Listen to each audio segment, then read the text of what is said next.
तो इस वीडियो में हम जानेंगे कि एक्सिस बैंक ने इंडियन ऑयल के साथ मिलकर जो क्रेडिट कार्ड लॉन्च किया है वो, या फिर एचडीएफसी बैंक ने जो इंडियन ऑयल के साथ, यानी कि ये दोनों कंपनी तो सेम ही है लेकिन यहाँ पे ये बैंकिंग सेक्टर दोनों अलग अलग हो गया। तो दोनों ने मिलकर जो है एक क्रेडिट कार्ड लॉन्च किया है axis Indian oil credit card के नाम से, और दूसरा HDFC Indian oil credit card के नाम से। तो इन दोनों क्रेडिट कार्ड का डिटेल कंपैरिजन करेंगे, इसका ज्वाइनिंग फी, एनुअल फी, हिडन चार्ज, एलिजिबिलिटी क्राइटेरिया, सब कुछ इस वीडियो में डिटेल में देखेंगे और फिर डिसाइड करेंगे, यानी कि फाइनल कंक्लूजन आपको इस वीडियो को आखिरी में बताएंगे कि दोनों में से आपको कौन सा क्रेडिट कार्ड लेना चाहिए जिससे आपको ज़्यादा से ज़्यादा बेनिफिट मिले। तो कंक्लूजन पार्ट इस वीडियो का देखना बिल्कुल भी ना भूले। तो बात कर ले इसकी एलिजिबिलिटी क्राइटेरिया की, दोनों ही बैंक के एलिजिबिलिटी क्राइटेरिया का। तो एक्सिस बैंक क्रेडिट कार्ड, यानी कि ये वाले क्रेडिट कार्ड लेने के लिए आपकी जो एज है 18 साल से 70 साल के बीच में होना चाहिए, और HDFC Indian oil credit card लेने के लिए आपके एज जो है वो 21 साल से 60 साल के बीच में होना चाहिए। तो यहाँ पे जो है साफ साफ एचडीएफसी यानी कि सॉरी एक्सिस बैंक का जो क्रेडिट कार्ड है वो आगे निकल जाता है, क्योंकि ये ज़्यादा फ्लेक्सिबिलिटी दे रहा है। दूसरा ये कि ये क्रेडिट कार्ड लेने के लिए आपको कोई सैलरी स्लिप या फिर आईटीआर की ज़रूरत नहीं होता है। ये सिर्फ और सिर्फ आपके जो सिविल स्कोर यानी कि क्रेडिट स्कोर होता है उसी के बेसिस पे अप्रूव कर दिया जाता है, और आपकी होम वेरिफिकेशन भी ना के बराबर होता है। 100 में से किसी इक्का दुक्का का जो है वो होम वेरिफिकेशन होता है, अदरवाइज मैक्सिमम का बिना आईटीआर, बिना सैलरी स्लिप और बिना होम वेरिफिकेशन के जो है ये क्रेडिट कार्ड अप्रूव कर दिया जाता है अगर आपके सिविल स्कोर अच्छा है तो।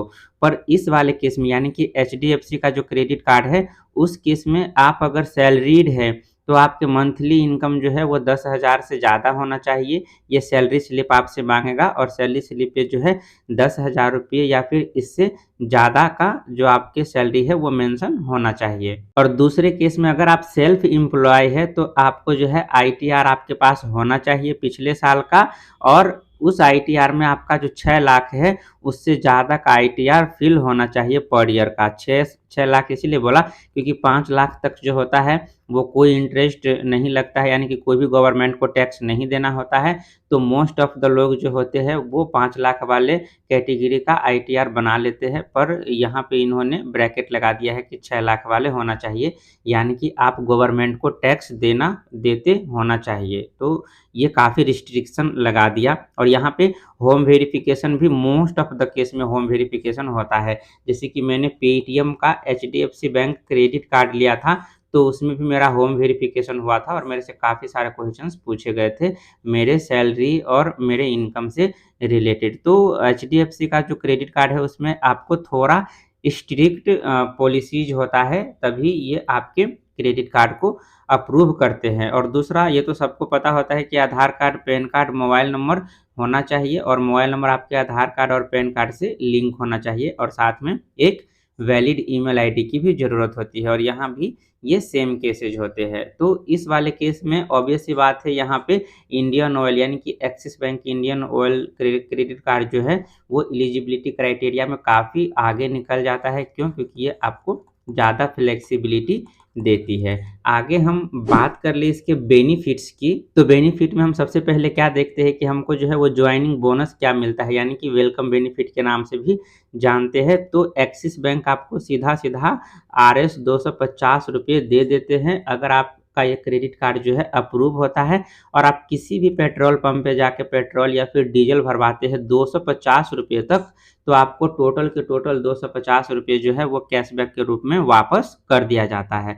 पर यहाँ पे आपको ऐसा कोई भी ज्वाइनिंग बोनस नहीं दिया जाता है। तो इस केस में फिर से एक्सिस बैंक जो है वो आगे निकल जाता है। हम वन बाय वन करके बातें करेंगे। यहाँ पे जो है अगर आप 50,000 से ज़्यादा एक साल में जो है स्पेंड कर देते हैं इस क्रेडिट कार्ड को यूज करके, तो आपके जो एनुअल फीस जो लगते हैं 500 रुपये और प्लस 90 रुपये का जीएसटी, यानी कि टोटल 590 रुपये, तो वो माफ़ कर दिए जाएंगे। और सेम टू सेम इस वाले केस में होता है। तो इसमें दोनों जो है वो सेम प्रोसेस है, यानी कि सेम है, विनर विनर। इसके बाद हम बात कर ले फ्यूल सरचार्ज वेवर का। तो ये भी आपको फ्यूल सरचार्ज वेवर देता है 1% का, और ये क्रेडिट कार्ड भी आपको 1% का फ्यूल सरचार्ज वेवर देता है। लेकिन यहाँ पे थोड़ा-सा रिस्ट्रिक्शन लगा दिया है कि इस वाले क्रेडिट कार्ड में आपको मिनिमम 400 का तेल डलवाते हैं तभी आपको जो है 1% का फ्यूल सरचार्ज वेवर देखने को मिलेगा। पर इस वाले क्रेडिट कार्ड में आपको मिनिमम 200 का ही रिक्वायरमेंट रखा गया है।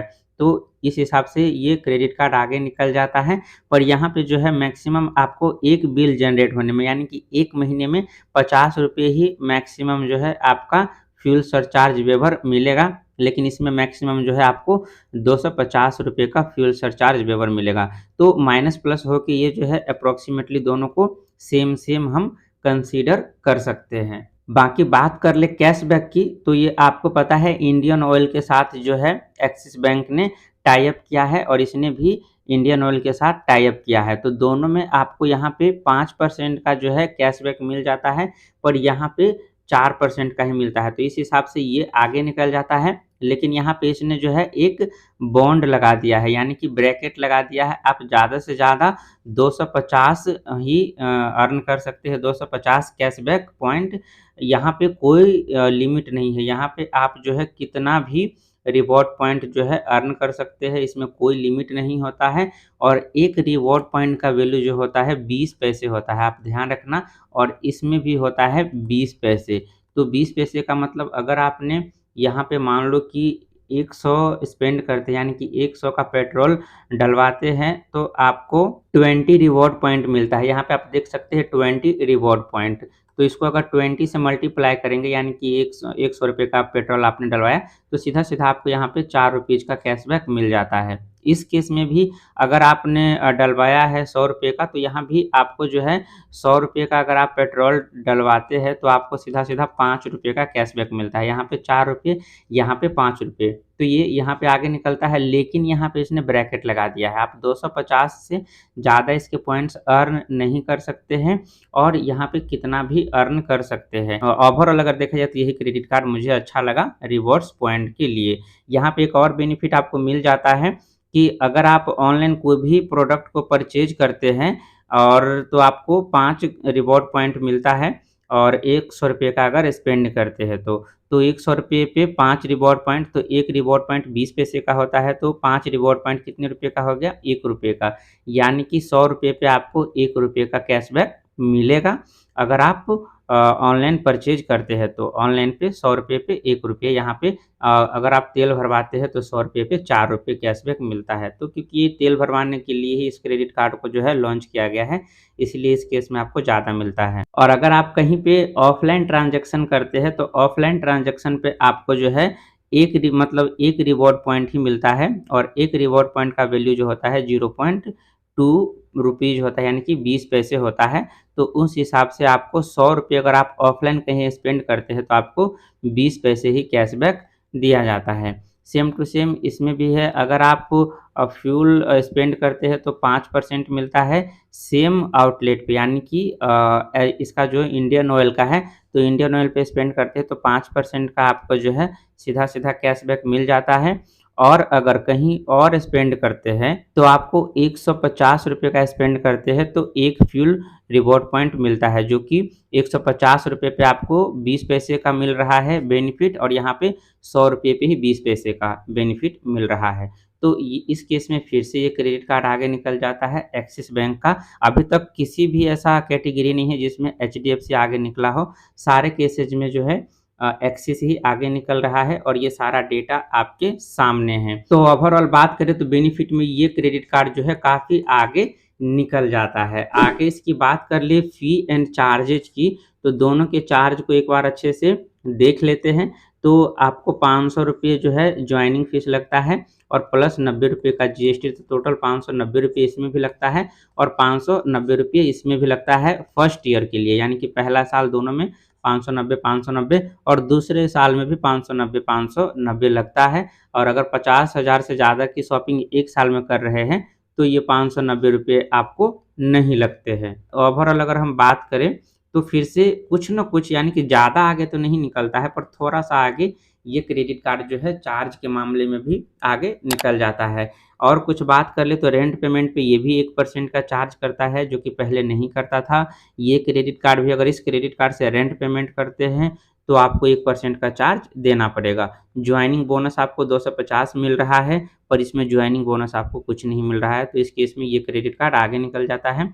और इस दोनों ही क्रेडिट कार्ड में आपको जो है वो कोई भी लॉन्च एक्सेस देखने को नहीं मिलता है। तो अगर आप शॉपिंग ज़्यादा करना चाहते हैं तो इन दोनों में से कोई भी क्रेडिट कार्ड नहीं लेना चाहेंगे, तो शॉपिंग के लिए जो 2023 में सबसे ज़्यादा ट्रेंडिंग क्रेडिट कार्ड है उसका लिस्ट मैंने कमेंट सेक्शन में और डिस्क्रिप्शन में दोनों ही जगह टॉप 5 जो क्रेडिट कार्ड है 2023 का टॉप 5 उसका लिस्ट मैंने नीचे में डाल दिया है, तो आप एक बार उसको ज़रूर चेकआउट कर ले। और अगर आप इन्हीं दोनों में से कोई एक क्रेडिट कार्ड लेना चाहते हैं तो मैं प्रीफर करूँगा कि आप एक्सिस बैंक का जो इंडियन ऑयल क्रेडिट कार्ड है वो क्रेडिट कार्ड लें, आपको इसमें ज़्यादा बेनिफिट मिलेंगे। और मैं एक और बात बता दूं, दोनों ही क्रेडिट कार्ड जो है वो यूपीआई पेमेंट को सपोर्ट करता है, क्योंकि दोनों ही क्रेडिट कार्ड है रुपए के साथ जो है वो टाई अप करके बनाया गया है, यानी कि रुपए वेरिएंट का है। और जो भी क्रेडिट कार्ड रुपए वेरिएंट के साथ है एक्सिस बैंक में और एचडीएफसी में, वो यूपीआई पेमेंट को सपोर्ट करता है।